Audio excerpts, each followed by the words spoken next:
Bonjour. Un orage est une perturbation atmosphérique d'origine convective associée à un type de nuage particulier, le cumulonimbus. Ce nuage à grande extension verticale engendre des pluies fortes à diluviennes, des décharges électriques de foudre accompagnées de tonnerre. Dans des cas extrêmes, l'orage peut produire des chutes de grêle, des vents très violents et, rarement, des tornades. Les orages peuvent se produire en toute saison, tant que les conditions d'instabilité et d'humidité de l'air sont présentes.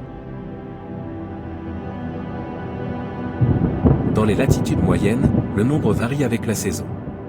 Comme dans les averses, les orages se forment dans une masse d'air instable lorsqu'il y a une réserve importante de chaleur et d'humidité à bas niveau de la troposphère et d'air plus sec et froid en altitude.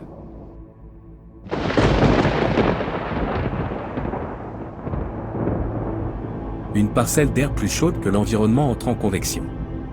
Tant qu'elle n'est pas saturée, sa température change selon le taux adiabatique sec. À partir de la saturation, la vapeur d'eau contenue dans la parcelle d'air condense selon les lois de la thermodynamique, ce qui relâche de la chaleur latente et son changement de température avec la pression est alors celui appelé le taux pseudo-adiabatique humide.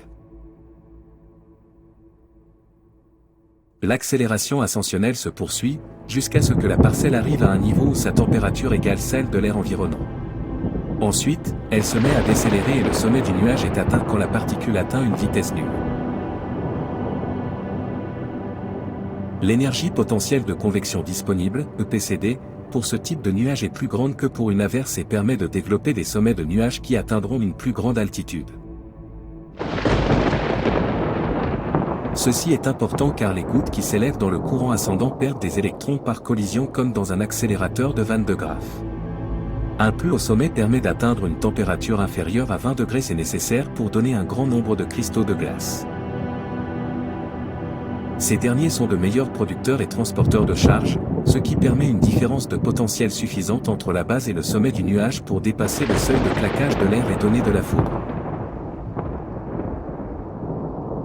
Merci d'avoir regardé cette vidéo et je vous dis à plus tard.